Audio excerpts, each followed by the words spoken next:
La jeunesse africaine en général et celle béninoise en particulier s'intéresse de plus en plus à la terre, mais croupit encore sous le poids de nombreux défis. Des témoignages dans la suite de ce journal.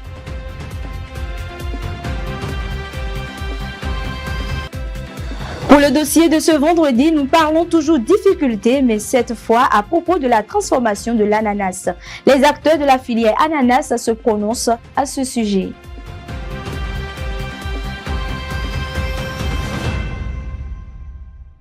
Et voilà pour vous le sommaire. Nous passons au développement après le jingle.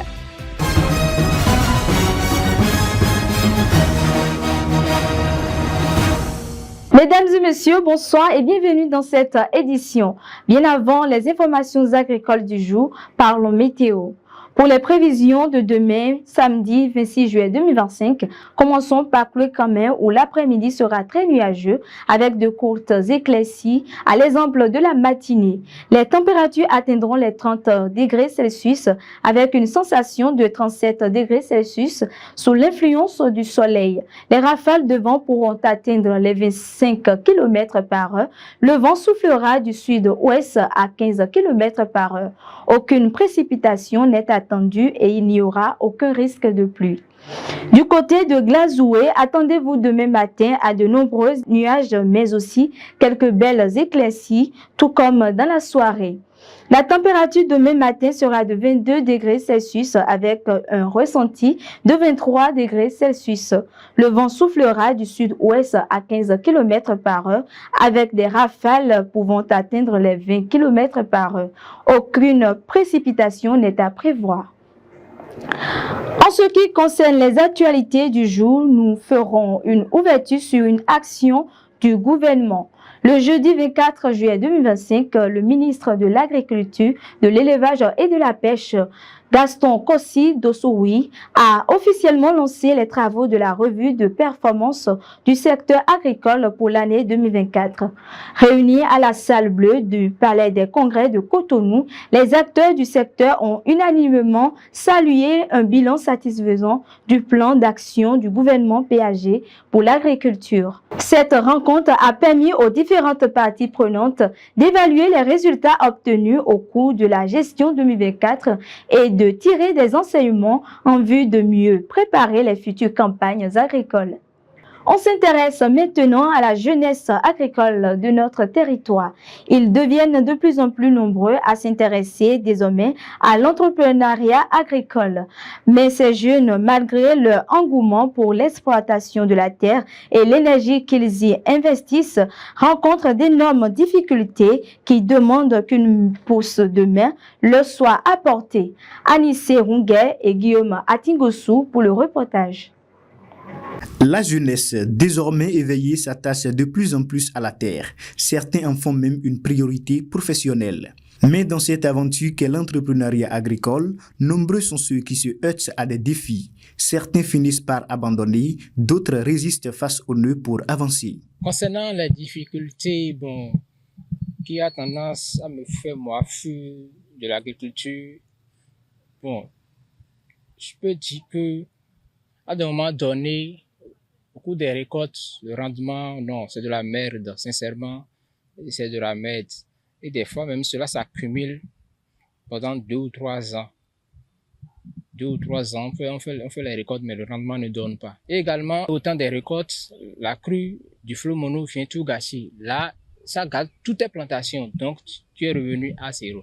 Par rapport aux difficultés, on peut retenir le manque de terre. Secondo, il y a aussi des manques de financement, manque des outils de travail et aussi beaucoup de conseils des personnes qui sont déjà dans le domaine avant toi.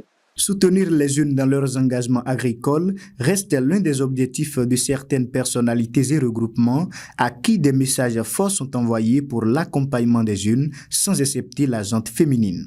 L'appel que je lance, c'est de continuer à soutenir la gente féminine et surtout la jeunesse.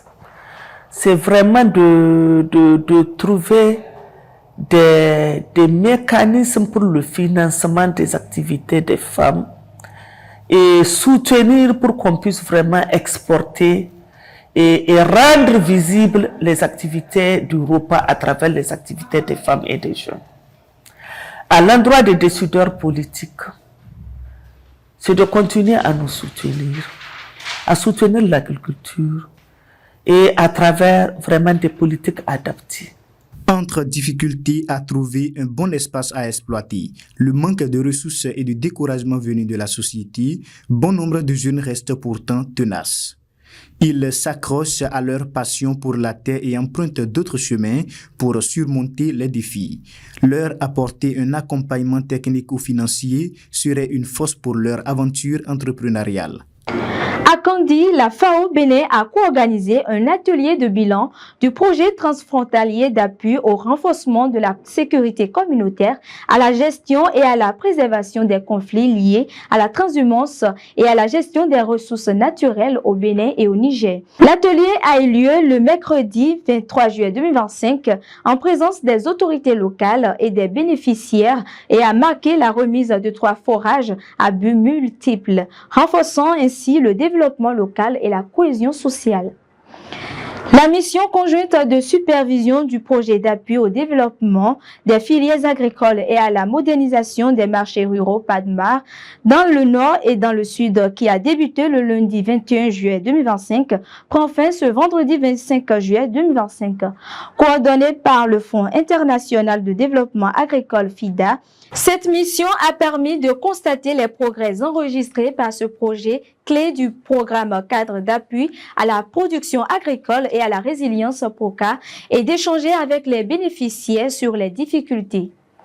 La mise sur le marché de certains produits agricoles, en l'occurrence ceux biologiques, qu'ils soient transformés ou pas, demande le respect d'un certain nombre de normes pour en garantir la qualité et l'authenticité. C'est la juste raison de l'existence du système de certification bio-SPG au Bénin.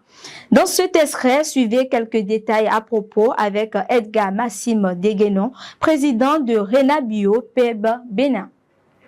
Le label bio-SPG est une marque collective de certification des produits qui sont cultivés ou bien transformés selon les normes de production biologique. C'est un système de certification participative qui implique tous les acteurs d'un terroir ou bien d'un pays, à commencer par les producteurs eux-mêmes, mais en impliquant également les consommateurs et les autres acteurs qui sont actifs dans le développement de l'agriculture biologique et écologique. Le système de certification bio-SPG est un système participatif. Les autres formes de certification biologique qui existent, c'est les systèmes qu'on appelle les certifications par tierce partie. Au niveau du domaine d'application, le SPG, la certification bio-SPG, s'applique à l'échelle de l'exploitation, alors que la certification tierce partie s'applique à un seul produit de façon générale. Tout le dispositif est mis en place, je veux dire le cahier de charge, le guide de certification, le règlement intérieur. Les outils de traçabilité sont mis en place au niveau régional ou bien au niveau national par des experts et des acteurs du terroir ou bien du pays. À Ouagadougou, le comité de pilotage du projet PCPL-AO s'est réuni au siège du ROPA le 23 juillet 2025, marquant une étape clé dans le renforcement de la filière rizicole locale en Afrique de l'Ouest. Des progrès significatifs ont été enregistrés dans plusieurs pays, témoignant de l'engagement des agriculteurs familiaux et de l'impact positif du projet. En Guinée, la mise en place d'un cadre national de concertation des riziculteurs a permis un plaidoyer énergique pour l'intégration du riz local dans la commande publique.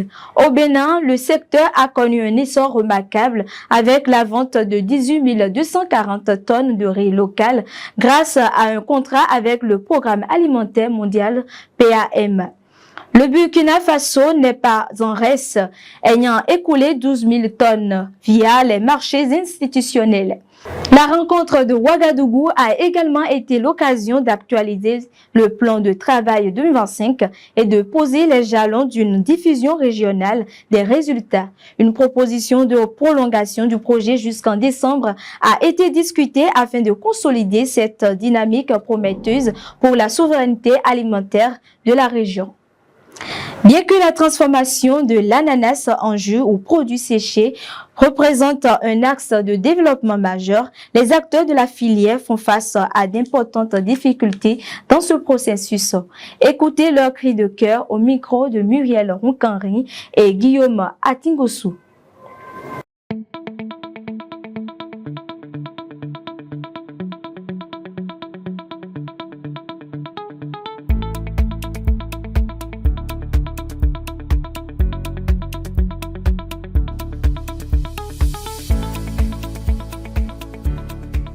L'ananas est l'une des cultures importantes dans le secteur agricole au Bénin. Que ce soit le pain de sucre ou le cayenne lisse, la transformation en jus ou en produit séché est un axe de développement important pour la filière. Mais les acteurs font face à plusieurs difficultés dans ce processus de transformation. Les difficultés premières pour la transformation de l'ananas est d'abord la production. Au niveau de l'achat de l'ananas, des coûts d'achat qui ne nous facilitent pas de pouvoir, lors de la transformation, de pouvoir avoir le bon prix pour écouler sur le marché. En dehors de cela, il y a aussi le fait que parfois la conservation depuis les fermes jusqu'à l'usine pour que certains se gâtent. Donc ça joue un peu sur la production et sur le coût qu'on avait déjà fixé. Il y a les difficultés de transformation liées aux équipements. Nous avons besoin d'équipements de qualité pour une meilleure efficacité, que ce soit dans la qualité que dans la quantité. Et pour finir, développer davantage les opportunités de marché. À ce niveau aussi, nous avons quand même quelques difficultés pour l'accès au marché extérieur, notamment dans la sous-région. Et au niveau de la matière première qui n'est pas toujours la qualité que nous voulons, et cela est dû peut-être par rapport à la non-disponibilité régulière des matières premières, des contrats efficients que nous devons faire avec nos producteurs. Il y a des moments aussi où il y a rupture de capsules. Vous voyez, on n'a pas une usine de fabrication de bouteilles dans notre pays. Les bouteilles recyclées, nous utilisons, on transforme, on pêche là, mais afin de canettes arriver, mais il faut des moyens. Parmi les transformateurs, il y a un nombre restreint qui sont en train de faire les jus en canette. Ce sont les aînés. Vous voyez maintenant comment faire pour que nous aussi, on puisse rentrer dans la transformation de l'ananas dans des canettes vraiment bien définies. Ça nous fera plaisir. Face à ces défis, les transformateurs lancent un appel aux décideurs afin qu'ils les aident à mieux s'en sortir. Bon, nos attentes à cette difficulté est qu'on puisse s'associer en tant que entre producteurs et transformateurs de jus d'ananas pour pouvoir avoir une ligne, non seulement une ligne directive, de savoir comment compétir sur le marché avec les normes régionales et internationales. En dehors de ça, avoir aussi des structures de production assez performantes qui vont nous permettre de pouvoir nous axer correctement sur le marché. Et ce que nous espérons, c'est des appuis de toutes sortes. Donc, justement, par rapport à ces différents pans de difficultés qu'on a cités, que ce soit l'approvisionnement, que ce soit à la transformation, que ce soit à la mise au marché. Voilà. S'il y a des appuis qui puissent nous aider à améliorer notre compétitivité. Chez eux, le gouvernement a jeté un coup d'œil sur vraiment les transformateurs en général, parce que nous souffrons. Et s'il peut toutefois nous faire l'installation des usines de fabrication des bouteilles, ça nous fera plaisir. De deux aussi, ceux qui sont à la base, parce qu'il y a des transformateurs dans les coins et les recoins. Nous souffrons par rapport à l'eau, c'est une source de vie. Sans l'eau, c'est une source de vie. Ça régularise comme rôle, ça régule la température corporelle, ça participe au transport des aliments et ça élimine les déchets toxiques. Vous voyez? Maintenant, l'eau naturelle, nous, les transformateurs, nous voulons que chaque unité, je parle au nom de tous les transformateurs, que chaque unité doit avoir de l'eau potable pour qu'on puisse utiliser en due forme pour que le produit fini soit un produit fini digne du nom. Pour un développement manifeste et durable de cette filière, la prise d'initiative et les réponses aux problèmes des transformateurs sont capitales pour améliorer la compétitivité de la filière notamment en matière de qualité, de quantité et de régularité de la production.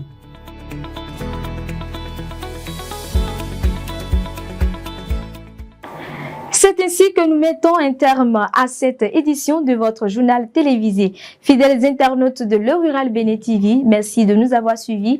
Et avant de vous fausser compagnie, je vous laisse avec cette question. Si vous étiez à la place de la terre, celle qui nourrit toutes les bouches, que diriez-vous aux humains? Vos réponses sont attendues dans les commentaires de cette vidéo. Au revoir.